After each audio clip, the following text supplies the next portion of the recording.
Okay, let's see. So can everybody see my slide, title slide? Yep. Okay, great. I wasn't quite sure what level of understanding people have about the energy situation. I see some people here like Jan who, very familiar with the energy picture. So hopefully, some of this is new to some of you folks. But I'm going to kind of give an overview of how we can decarbonize the four major sectors. And I guess before I get into that, let me just start by thanking you folks associated with 350. I really appreciate, all the volunteer efforts, staff efforts, whatever, to reduce carbon emissions. Climate change is a crisis. I've worked on it for 25 years. And I like to thank those of you who are working hard to address the problem. So, see if I can, there we go. Basically, what I'm going to talk about is covered in this report, Accelerating the U.S. Clean Energy Transformation. You can download it at that link, and I will provide these slides to all of you, so you'll have this URL. But again, the four sectors: electricity, buildings, transportation, and industry. I'm not going to say a lot about industry. It's probably not quite as critical as the other areas. I'll say a little bit about it, but given that sometimes I give a much longer version of this presentation, and this one is going to be a little bit condensed. I want to start by just pointing out that when it comes to greenhouse gas emissions, basically 75% of the emissions are for burning fossil fuels. There are other sources like, refrigerants, nitrous oxide, et cetera. But the vast majority of it is from fossil fuel combustion, and that's really what I'm going to focus on. And the good news about climate change is, look, if we do manage to stop emitting carbon dioxide and methane, the temperature can quickly level off, drop a little bit. If we really want to get it back down, then we have to do what the namesake of 350.org is. We got to get from 420 down to 350 or less. But the fact is, at least the temperature will quickly level off, and each one of these curves represents a different combination of driving greenhouse gases to zero and driving aerosols to zero.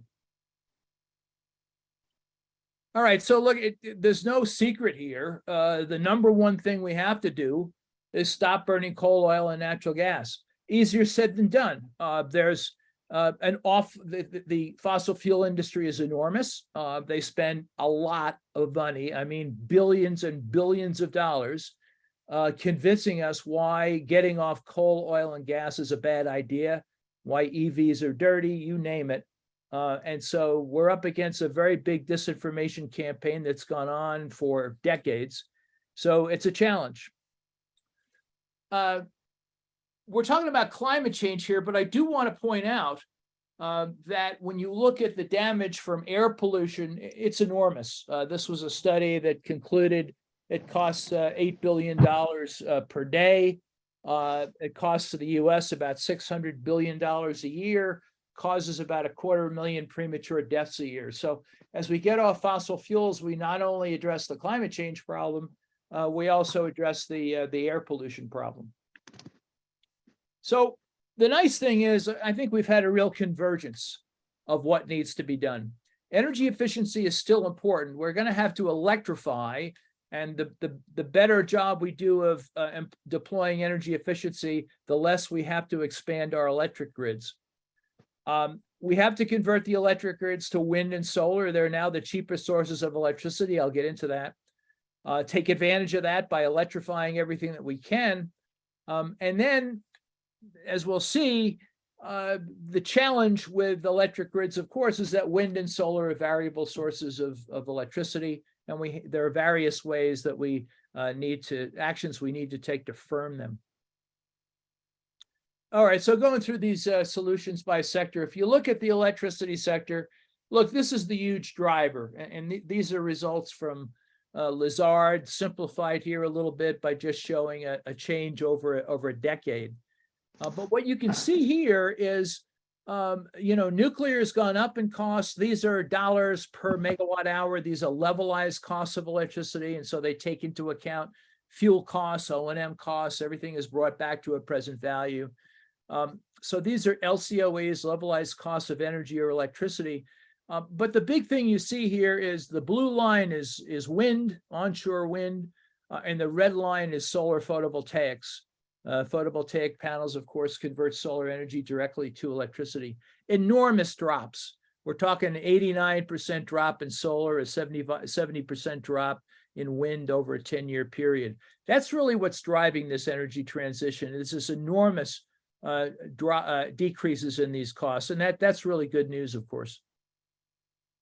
All right, why did these costs come down? I'm not going to dwell on that too much, but the big thing with wind is just simply going to taller and taller towers. There's a boundary layer of air that blows along the Earth's surface, and as you get higher up, the wind speed goes up. And as it turns out, anytime you have a flowing fluid, the power in that fluid goes as the cube of the speed of the fluid. So if you double the speed, you get 8 times as much power out of it. And so these towers have gotten taller and taller, and they get way more energy because they're reaching into higher wind speeds. And then in the case of solar photovoltaics, there's been a lot of work done to reduce manufacturing costs and so-called learning curve cost reductions. As they deploy, they learn how to make them cheaper. And this is a semi-log plot, which is a straight line there. So you've had this exponential drop in the cost of PV modules. They're now, really down to about 40 cents per watt or less. And then, of course, you have to add installation costs onto that. And so in deploying these things, we have wind farms that are land-based on the left, offshore wind on the right. Offshore wind is more expensive still. It's also coming down in cost. But it has the advantage of steadier winds, and in some cases more powerful winds. So there are real advantages to offshore wind, and we're seeing growth in that, and even have some now in the United States. Solar photovoltaics can be utility scale, which is the cheapest way to do it. There are real economies of scale when we have installation crews putting in large rows at once. Or you can have rooftop. More expensive. You don't have that economy of scale in installation, but I think kind of safer against things like cyber attacks. Various advantages to rooftop solar too. You're taking advantage of the roof. You don't have to pay for land costs, for example. And then in between those, you have community scale or solar gardens. So look, we've seen in the US this big growth in wind and solar. It started out with wind. It's followed up with solar due to the drop in module prices. In the world now, total solar has actually surpassed wind in terms of megawatt hours or terawatt hours that are produced. The big thing, though, is if we want to achieve zero carbon US grid by 2035, we got to deploy a heck of a lot more than we've done. We really have to double or triple the amount of renewable energy we deploy each year. So we got to deploy a lot more. That's a big thing.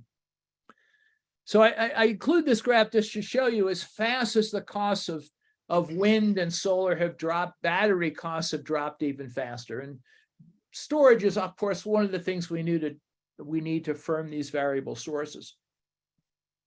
And then because solar and wind have gotten so cheap, when you actually look at the history of deployment, you can see here that natural gas has leveled off, coal has dropped, hydropower and nuclear have been pretty steady. The green is renewables. This is solar and wind, and so these low costs have translated into renewables being the one area that's really growing in terms of electricity deployment. And that's, again, really good news. Xcel in Colorado, of course, plans to generate 80% of its electricity with renewables by 2030. So as we electrify buildings, as we electrify transportation, we'll be taking advantage of that really clean electricity. So again, the challenge is that these are variable sources. The skeptics love to say that, well, the sun doesn't always shine and the wind doesn't always blow. And that actually is something that scientists and analysts are actually aware of and plan for that. So what do you do? Well, one of the things you do is you can deploy a solar and wind together. They complement each other. This particular graph, the yellow is actually wind and the purple is solar. This is in Iowa. But what it shows you, of course, on an annual basis, the wind tends to blow more in the wintertime than in the summer. And because of the long days of the summer, more hours of sunshine, you have a greater solar resource in the summer than the winter. So that's on an annual basis. On a diurnal basis, the wind typically blows at night. And I think you're all aware of the fact that the sun tends to shine more during the day. And so again, they complement each other. The other thing too that makes a difference is this sort of spatial diversity. If you can draw these resources from a wider area, this is an analysis that shows two different wind farms, a small wind farm with the 15 turbines, a much larger wind farm covering a much larger area with 200 turbines. And you can see that as you have a larger wind farm, you have it spread out over a larger area, you get a much smoother output. And you can take that to an extreme by now increasing transmission. We have these three interconnects in the United States, the Western, the Eastern, and ERCOT in Texas. And if you can communicate between those with high voltage DC transmission, but anything we can do to move electricity around the country helps in terms of firming those variable sources. It may not be windy in one place, it's windy someplace else. The other nice thing about the U.S. is, the U.S. is unlike a place like the United Kingdom. Our country is spread east-west. That's a good thing, right? Because we're spread over 4 time zones. On the East Coast, when people are coming home from work and turning on their air conditioners or whatever in the summer, there's still solar energy in the West. And so being oriented east-west helps in terms of moving renewable electricity around. Storage is a big thing. I think it's exciting that Xcel has this Form Energy iron air battery going in. Most of the solar installations going in now will have typically 4 hours of lithium ion battery storage. But this iron air battery can store electricity for about 4 days. It doesn't have a real high round trip efficiency, so it'll be interesting to see how it works out economically, but it is long duration storage. And the other thing too is we need to now, in order to accommodate these variable sources of electricity, what we need to do is control when we use that electricity. In other words, the demand side, flexible demand, demand response in buildings. In the US, buildings use about 3/4 of our electricity. The other 25% is used by industry. Not much is used by transportation yet, but of course that's growing.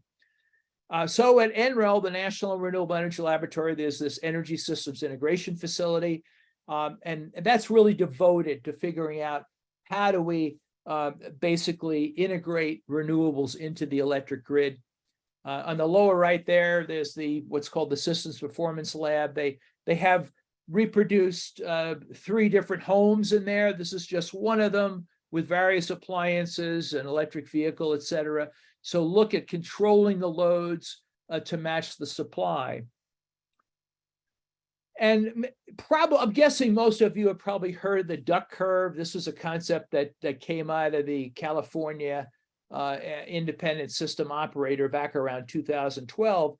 And they correctly predicted back then that as solar grows in California, you're going to get this situation where this is the actual demand to the utilities.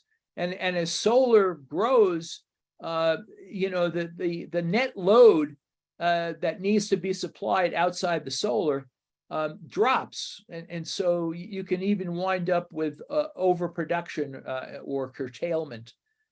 Curtailment is not necessarily a bad thing. I think it's a total on an annual basis. Solar is about 5% curtailed. in California right now. It's so cheap that overbuilding it and curtailing it can actually save on storage costs. But in any case, one of the things you can do here is shift with battery storage. And the other thing you can do to take advantage of all this solar that's during the day is to use it to charge electric vehicles. And so that's something that a lot of us are advocating is basically shift EV charging to during the day. I wanted to point out, there's a lot of studies showing how to get to 100% renewable energy.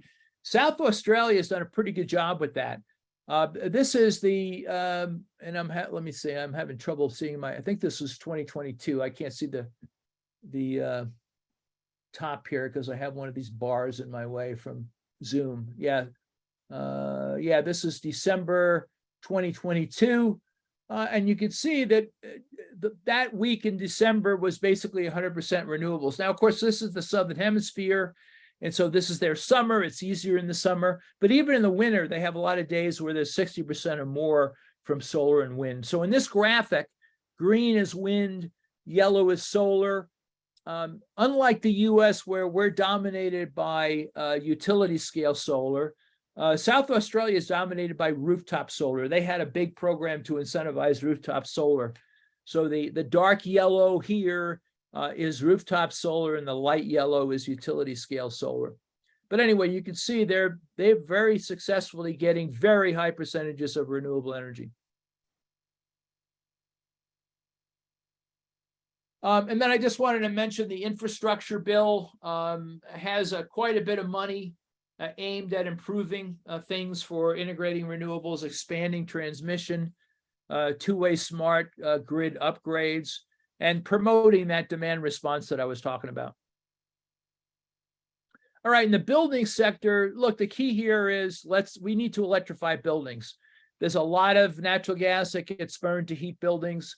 And now we have these very, very high performance cold climate heat pumps that work on very, very cold days. And so we need to take advantage of those. So sometimes I present to audiences and they don't really know what a heat pump is. So I have a couple slides here. Forgive me if you're already familiar with it, but look, heat pumps are commonplace. You've got basically a heat pump in your car as your air conditioner. A window air conditioner is essentially a heat pump. These are heat pumps that are just working in one direction. When we talk about heat pumps in buildings, they have a reversing valve and they can both heat and cool. This is a diagram kind of showing you how a heat pump, in this case, heats your house. This would be in a heating cycle. And basically, you have a refrigerant that goes through, that gets pumped through the system by a compressor. And where it's cooling, it's evaporating, and where it's heating, it's condensing. And so I just have a little graphic here to show you. In this particular case, as an example, we're using a kilowatt hour of electricity to run the compressor. And what this cycle does is it pulls 2 kilowatt hours of heat out of the cold outside air in the wintertime. Yes, cold air still has heat in it. It sucks that that 2 kilowatt hours of heat out of the cold air. And ultimately, it not only moves that to the inside of the house, but it takes that kilowatt hour of electricity that you put into running the compressor, that turns it to heat also. So basically, you put 1 kilowatt hour of heat of electricity into this thing, and you get 3 kilowatt hours of heat dumped into your house. That's a pretty good deal. That would be a coefficient of performance of 3. So there's a great benefit to using a heat pump. So here's an all-electric home. The 3 photos here are actually from my house. This is a 3-ton, basically mine is actually 39,000 BTU per hour. This is a ducted Mitsubishi heat pump I have in my house that replaced my gas furnace. This is a Frigidaire induction stovetop. An induction stovetop basically via induction heats the pot directly instead of heating the stovetop. It's somewhat more efficient. And then here's a heat pump water heater. This is a Rheem hybrid heat pump water heater. You can run it with just an electric resistance heater. This is a heat pump clothes dryer. It would be a ventless clothes dryer. I don't have one of those. It takes longer to dry your clothes. I haven't convinced my wife yet that we should get a heat pump clothes dryer because it takes longer, but maybe one of these days I'll get it. But my house is all electric now. The transportation sector, again, we got some good news here, and that is if you look at this dark green and this medium green, these are all light and medium and heavy duty vehicles. These are cars, these are trucks. We know how to electrify those things now with battery electric vehicles. So this is my house. It's got a 6.8 kilowatt, PV array on it with a string inverter. This is my previous electric car, Chevy Bolt. I now have a Hyundai Ioniq 5, but I still recommend the Bolt. It's probably the best bang for the buck for an electric car. I think Chevy, unfortunately, is going to discontinue it. It's a great vehicle, very affordable. And big advantages to electric vehicles. I'm not going, if any of you own an EV, you know about this. They're quiet, they have excellent acceleration, they corner well because they have a low center of gravity, very low maintenance. I think when the 5 years I owned that Chevy Bolt, all I ever did was rotate the tires and put windshield washer fluid. So very low operating costs. When you charge it at home, it might be costing you a third what it would cost to if you putting gasoline into a Prius. And in maintenance costs, some studies have shown 40% decrease. I think that's an underestimate. I think maintenance costs are very low. No oil changes, no transmission fluid, none of that stuff. I'm excited about the Tesla Semi. I taught a class last fall in sustainable energy and had my students really analyze all the different aspects of a Tesla Semi truck. I think these things are great. I just saw a video on the internet of a fully loaded Tesla Semi at 82,000 pounds going up a steep grade, passing all these diesel trucks like they were standing still. And I just want to point out, a lot of people say, well, it's going to take decades to transition from gasoline cars to electric vehicles. So these are photos. You might have seen this before. I think Amory Lovins has used a slide like this. But this is the Easter Sunday parade on Fifth Avenue in New York City, 1900 and then 1913. I think in the left photo, you can find one car. In the right photo, you can find one horse-drawn carriage. So that's a pretty dramatic changeover in just 13 years. The other thing I want to say, I'm not going to get into planes and ships. I don't have the time to do that. They're more challenging. But I do want to say one thing we really need in this country is a high-speed electric rail. If you look at China, or in this case, Europe at the bottom there, enormous amount of high-speed rail. If you've ever, I've taken high-speed rail between Madrid and Seville, between Geneva and Paris, and I think, anyway, I've taken several high-speed trains throughout Europe, and they're just fantastic. And we shouldn't be doing all these short flights in the US. I mean, people have said, well, we can replace short flights with battery electric planes. It makes much more sense to get in to deploy high-speed rail, in my opinion. All right, the industrial sector. I have a lot more slides on this when I get into more details. I just want to point out there's an awful lot of process heat that's used in industry within reach of industrial heat pumps. So yeah, it's more of a challenge to decarbonize furnaces. I mean, you can electrify, or in some cases, you might be able to produce hydrogen for furnaces if that's cheaper than electrifying high temperature kilns or furnaces. But there's so much heat that's at lower temperatures that's within reach of heat pumps. There's a big opportunity there. All right, so I added some slides here to my normal presentation because there's just so much. I think the Sierra Club had an interesting presentation on this a few weeks ago, that there's an awful lot of things that are either purposely or inadvertently distracting us from what we need to do.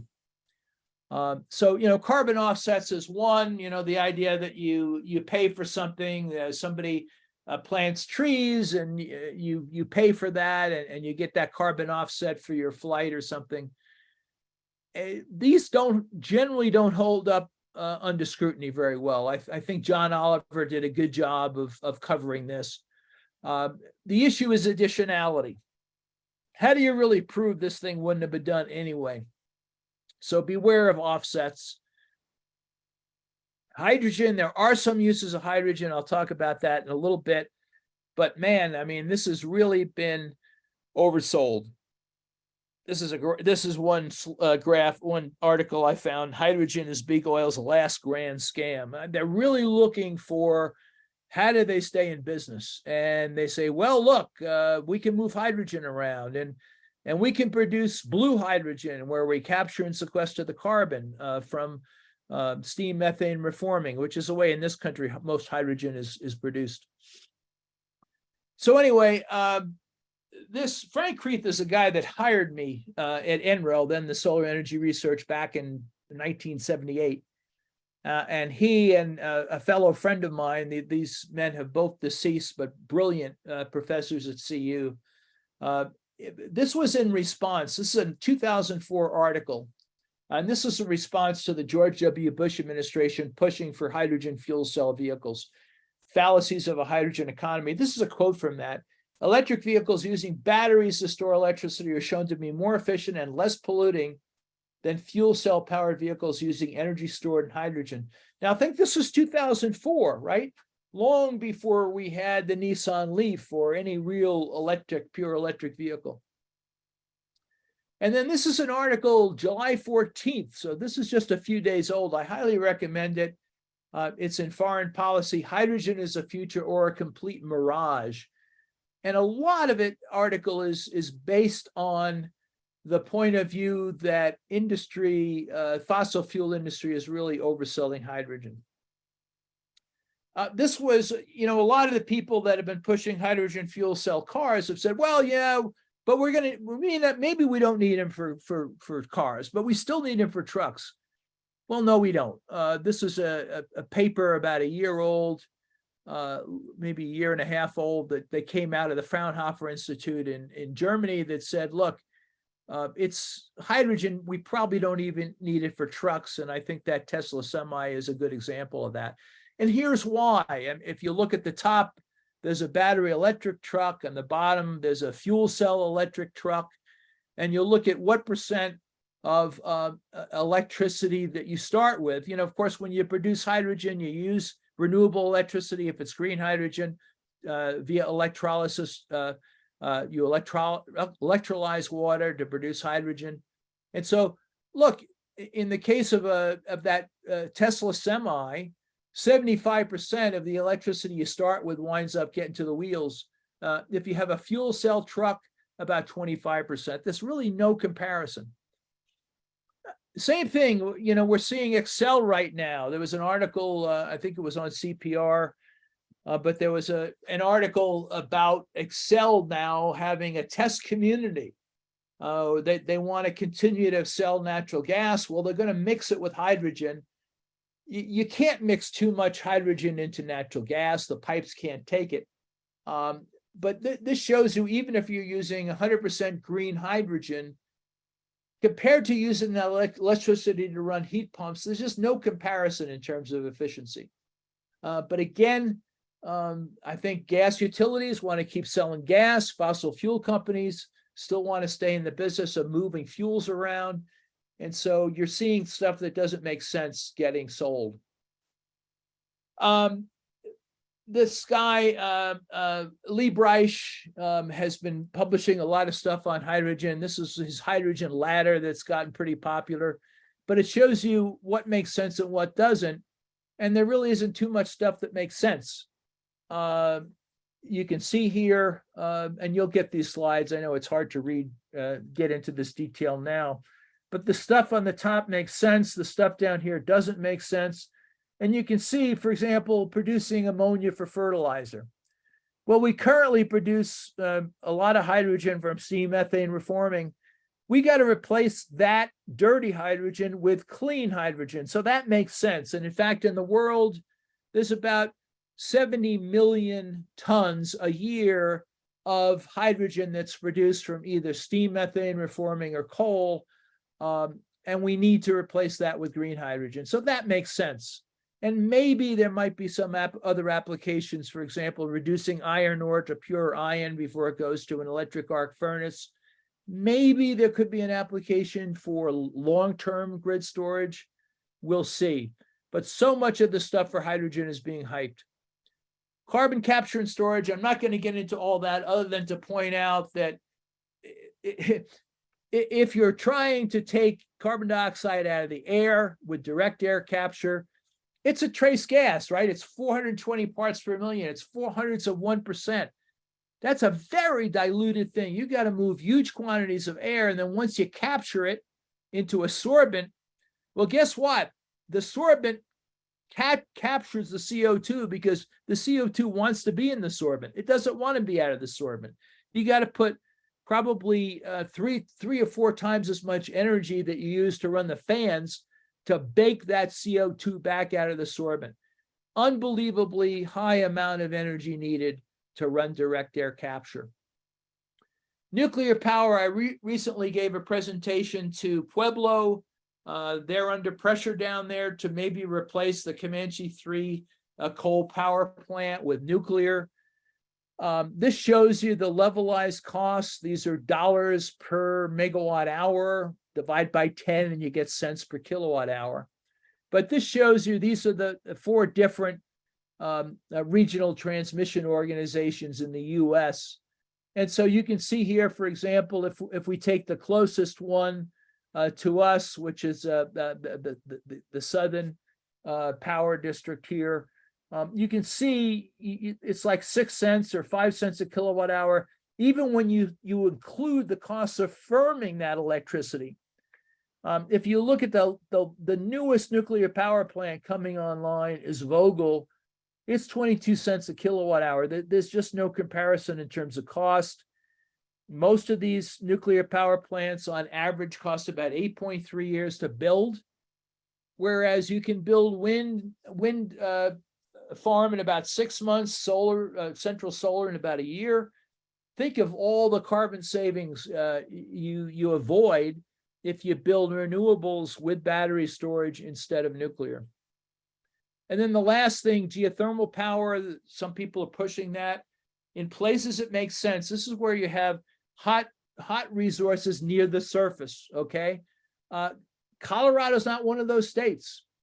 So you have to go into what's called enhanced geothermal systems, where you drill very, very deep, which is expensive, and you create a reservoir. Well, even there, and I happened to pick out of the, for my presentation in Pueblo, I picked the Raton area.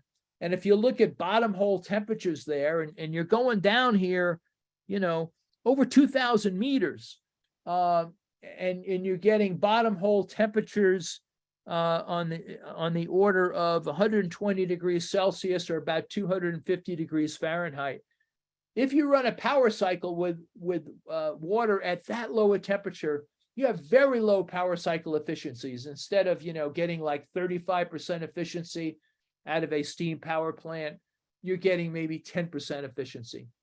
So I don't think geothermal power in Colorado is going to make much sense. That's my opinion. Anyway, that's kind of a whirlwind tour of what works and what I think are distractions, and I'm happy to to answer questions.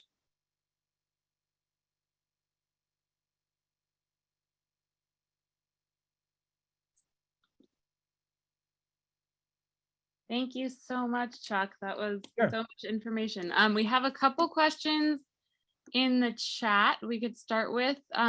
Janet, did your question about geothermal get answered in that last slide?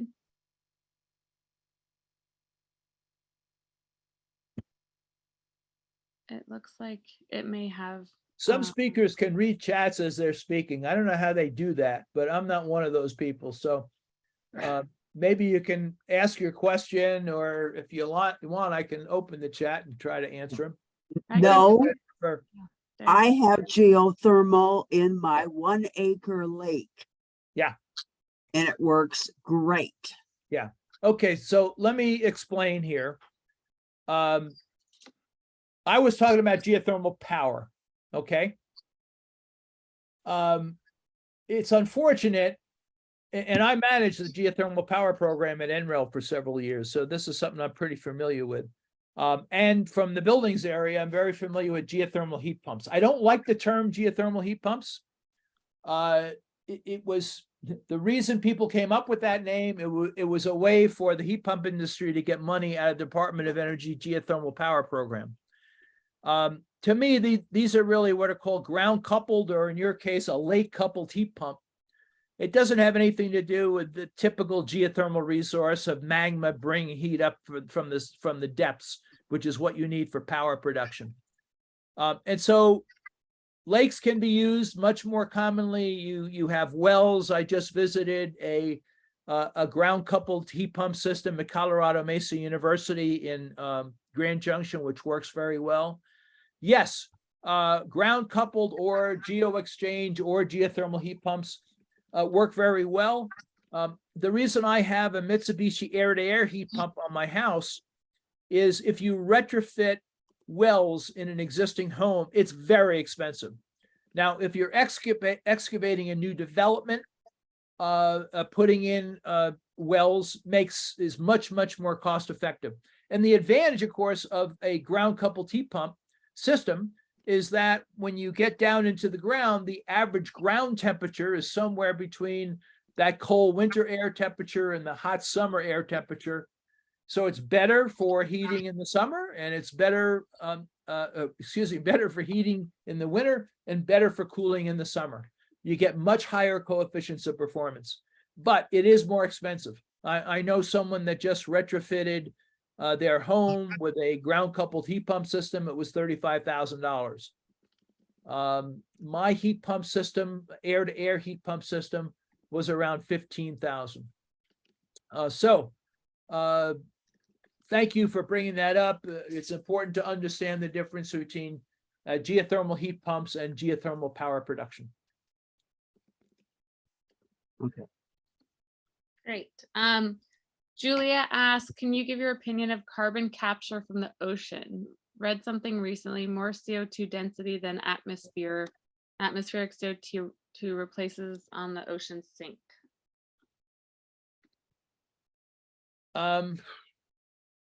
Say that again, or it's in the chat.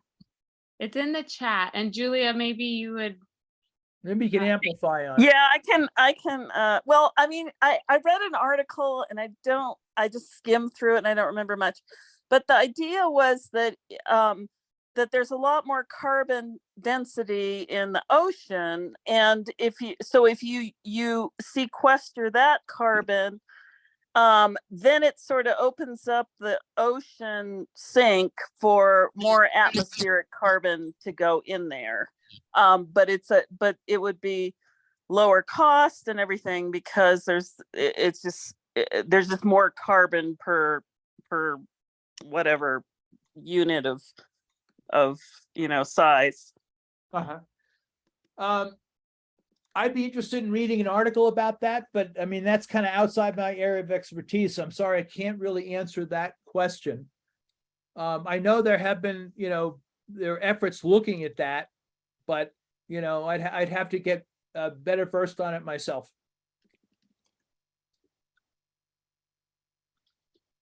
That is fair. You can't be an expert on all of it. Let's see. I've got a question if I can jump in. Yeah, go for it. So great presentation. I think everybody on this call is 100% with you on renewables, everything in that sense. There is a large community out there with people like Bill Gates that are saying, we need all the renewables we can get, but we probably also need more advanced nuclear to supplement it. Thoughts on that? Yeah, I mean, I gave a whole presentation on nuclear to the folks in Pueblo, and so Gates is working on a particular type of small modular reactor. His is like 300 megawatts. Yeah.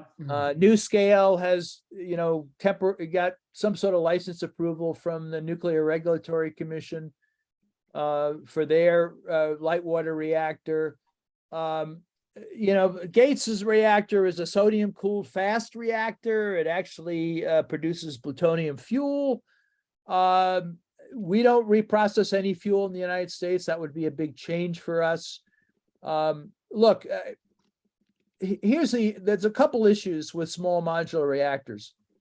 The ones that there are some in Russia, there's one in Argentina, they're very expensive. The new scale estimates keep going up. The Gates one is not that far along.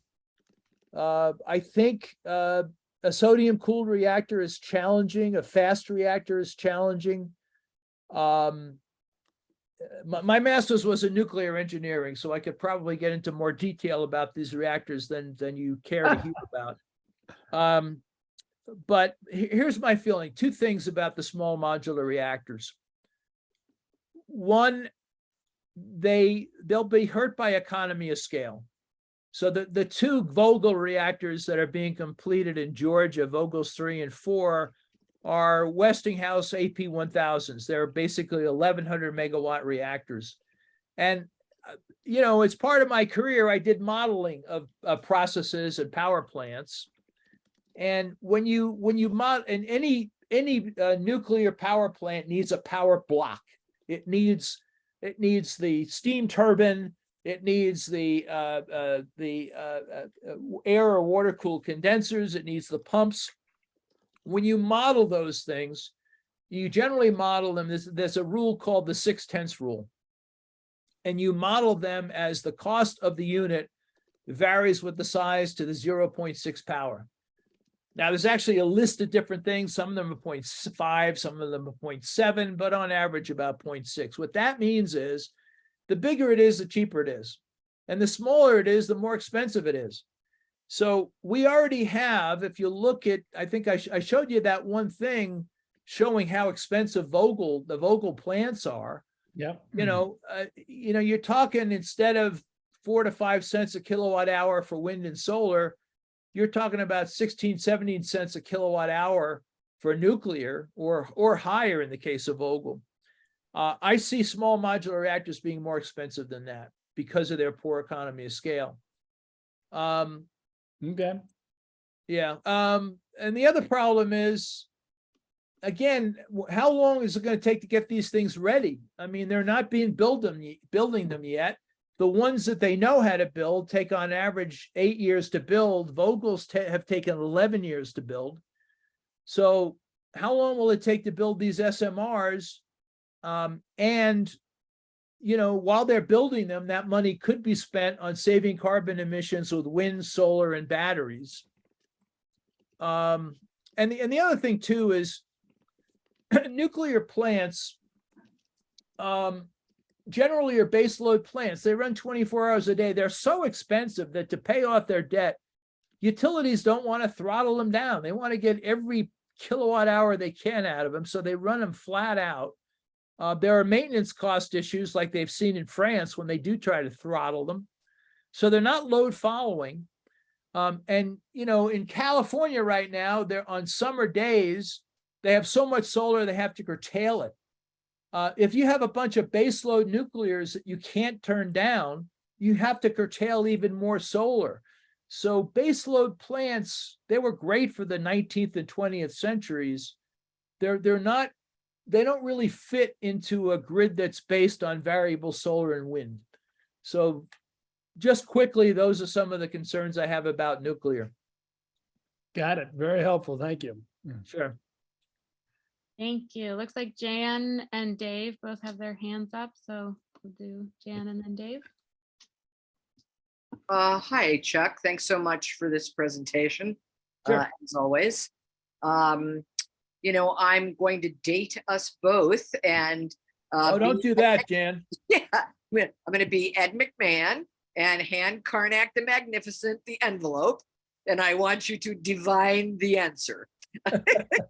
Not too many people are gonna know who those people are, but that's Well, okay. there's a few of us who will. Okay. I should be ashamed to say, but anyway, we spent last legislative session throwing a lot of money at the IRA and 45Q. And so we have committed a bunch of federal money and state money to pursuing these false solutions. And so my question to Karnak the Magnificent is, how long do you think it will take before we prove that they are false solutions and we should stop throwing taxpayer dollars after this false solution? You want to spitball an answer to that one? Well, I could try, look, I mean, I started this presentation by pointing out that, we're facing, a really enormous disinformation campaign. I mean, these industries want to keep going, right? And so they're going to be pushing all this stuff. I was on a Colorado Renewable Energy Society Policy Committee call today, and hydrogen came up, and Ron Sinton was, saying, look, this money's going to be spent. We need to figure out how to direct it to ways that make sense. So, for example, if we're going to pour money into hydrogen, well, I mean, yeah, we can produce hydrogen. Maybe we can drive electrolyzer costs down because, like I said, we have to replace all that hydrogen. As some people have put it, hydrogen is a climate change problem, not a climate change solution, because all the hydrogen that gets produced is in this country from natural gas and emits CO2. So, okay, if we're going to make hydrogen, let's try to replace that hydrogen that causes carbon emissions. Now, the challenge I see there is a lot of that hydrogen goes into producing ammonia for fertilizer. And if you look at where the ammonia factories are, they're not in Colorado. Right. And so I don't know, can we start making ammonia fertilizer in Colorado? I don't know. I mean, this is a challenge, right? So I don't really have a great answer for you. Look, I don't think they're going to start building small modular reactors in Pueblo. I don't think that's going to happen. I think somebody's going to come to their senses at some point. Yeah, I agree. And I don't know, Excel's got this demo project where they're going to put mixed hydrogen in with natural gas. It doesn't make any economic sense. It only makes sense if you want to continue to sell natural gas. So I think, we have to make those arguments to the politicians, where appropriate, to the Public Utilities Commission, whatever. And at the same time, and this came up in our discussions today, we could be labeled as being too negative, being naysayers. And so we have to be careful to come. It's the same thing with geothermal power. I don't think a geothermal power plant is going to get built in Colorado. And so I don't think I should be spending too much of my time telling people it doesn't make sense. I think they're going to figure that out. In the geothermal bill, we actually required all utilities with more than 500,000 gas customers to submit pilot projects for geothermal power plants. So we are at least spending a lot of bureaucratic money chasing the idea of geothermal for power plant use. But, just drilling a little bit down from the big picture of what's in the envelope, we are going to run a bill next session that defines firm energy. And in my mind, the definition of firm energy and how we're going to use that definition is going to make or break whether we keep chasing these false solutions or whether we put our money behind cheap, known, guaranteed, proven resources. And so I want to ask you personally right here in front of witnesses, whether you will be willing to help meet with the legislator running that bill to influence the drafting process and make a bill that we know is going to be successful. Yeah, I'm happy to do that. I mean, look, we do that kind of stuff for the CREST Policy Committee, but yeah, I'm happy to do that. Okay, I'll circle back around and I will pass to the next person in line. Thanks, Chuck. Sure. Hey Chuck, this is Dave Petroy. I do stuff with the Belco organization, Beneficial Electrification League. I do some consulting with Sweep, and I do a lot of heat pump webinars, et cetera. Yeah. Great presentation, really useful. But I was a little surprised. I don't know if you have anything to do with it, but NREL and Excel did a small study on heat pumps at altitude, and yesterday he put out a press release. And one of the statements was heat pumps will perform well at temperatures above 40 degrees, but the performance degrades at lower levels. And minimally, I'd say, that's a really poorly worded statement. Anyone in the industry knows cold climates work well down much lower than that, et cetera. And I'm just, I was a little surprised about that statement because actually the study really didn't bear that forth. And I'm a little surprised that NREL would put their name on something like that. So you probably had nothing to do with it, but it would be nice for organizations such as NREL to be a little more careful, because I'm out doing a lot of stuff with residents and people, and they see stuff like that. Well, look, And, I'm not familiar with that. I'd appreciate it if you would send it to me. I would. I'd just like you to maybe follow up with some folks, Yeah. because If it it came could have out of been my own, worded a lot Yeah. more carefully and more constructively and more accurately. yeah. So Yeah, so my last position was as a director of the Buildings of Thermal Sciences Center, and so that sounds like something that would have come out of my center. So I definitely want to see it. Now, I retired 5 years ago. I stay in touch with my colleagues. Yeah. I occasionally do some consulting when they want me to review proposals and stuff. But I'm not familiar with that. I'd like to see it. And I don't know if there's any connection here, but look, I mentioned that how much influence the fossil fuel industry has. The second largest funder of NREL is ExxonMobil. All right, so they get $100 million out of ExxonMobil, so they're number 2 behind DOE in terms of NREL funding. I don't know if they've been involved at all in that study. I don't think they've been involved in that. They generally do stuff with algae, that sort of thing. Yeah. But it's that the influence is everywhere, and that's problematic. I want to concur with what your point, though.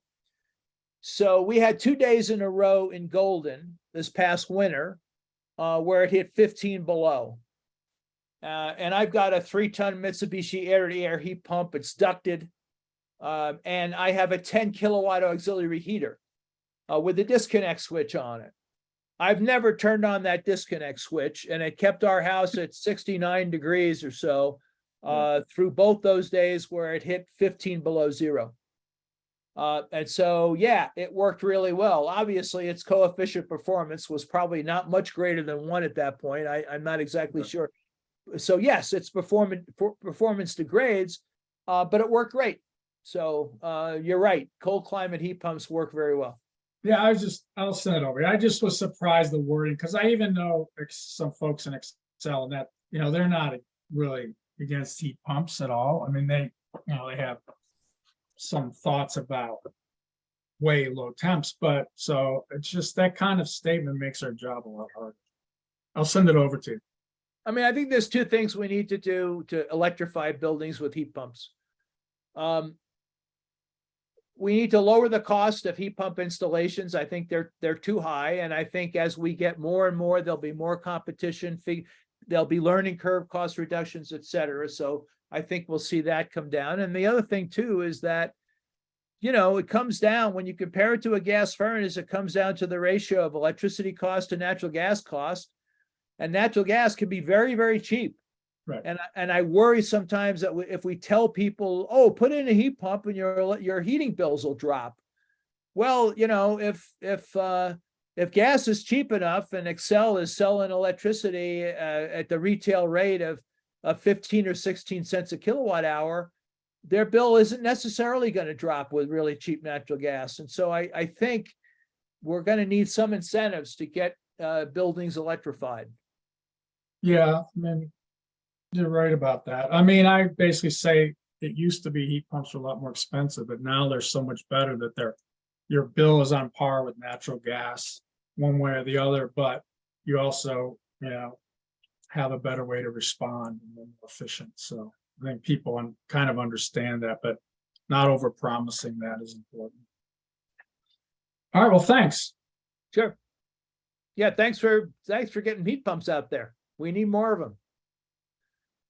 Thank you. So we are at the end of the hour, and I do want to respect everybody's time. It looks like Stephanie has a question, and Jim also just put a question in the chat, but would it be best to just email those questions to you so that we can follow up? Yeah, you after, can send me, let's see. So my email again, you can email me directly, Chuck dot, my last name is spelled Kutscher @gmail.com. You can email me directly. And my email will be in the, thank you. That's a good idea. Put it in the chat, huh? And, I'll make this, Alyssa, I'll make this presentation available to you. I'll send you a PDF and you can send it out to folks and that'll have my email address on it. Thank you so much. All right, so send your questions to Chuck, and I'll put the email in the notes as well if Yeah. people didn't copy it. And I'm also willing to stick around longer. It sounds like you maybe need to go to other things, but I'm willing to stick around longer if people want me to. Okay, yeah, if people have questions, Yes, stick around. stay on Okay. and answer them. And Stephanie just said, was wondering about a presentation, the future of sustainable aviation fuels and sustainability in the aviation industry. That's also a great idea, and I'll put it on our agenda list of future ideas, and hope you come to a future meeting too, so we can. And that's a tough nut to crack, aviation fuels. Yes. And then there was one more question from Jim. How do we encounter the incredible political and public relations of oil and coal cost? What about the exploitation of poor people in the Congo to get cobalt? Okay, so, there was a recent, I didn't cover materials stuff. I have some slides on that. Look, I mean, there is an issue with cobalt coming out of the Congo and child labor there. But sources of cobalt have expanded. Now there's a lot of cobalt coming out of mines in Indonesia, so that's changed. Lithium ion battery manufacturers are reducing cobalt in the batteries. The LFP batteries that you're seeing in a lot of the Teslas now have no cobalt in them. So I think materials issues are not going to be a big issue. I mean, there was a paper that really looked at that into the future. Lithium, for example, there's plenty of lithium around. And, as the demand grows, people mine more lithium. That's what's going to happen. In the case of rare earths aren't rare. They're just a pain in the neck to mine, to separate out rare earths. And so we like to get them out of China because it's a dirty process to get rare earths. But there's rare earths reserves in Texas and California. It'd be more expensive to get them out.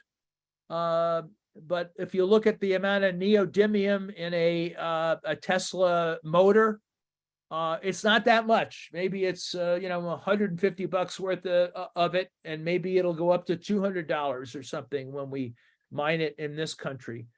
You need rare earths for electric motors and generators in wind turbines. You don't need them for batteries, for example. Sometimes people get confused about that. So I think we can deal with these materials issues.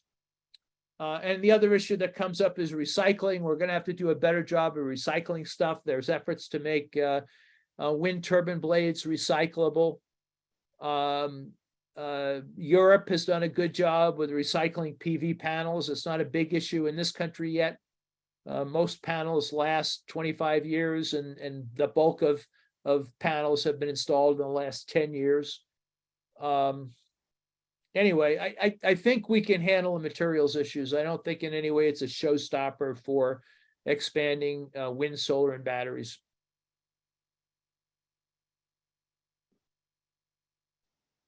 Thank you. Are there any last questions before we sign off that are better for this format than email?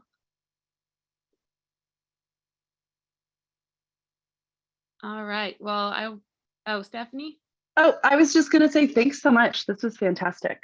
You're welcome. Yes. Pleasure speaking with you folks. Thanks for all the work you do. Thank you so much. It was so informative and we're so grateful for your time.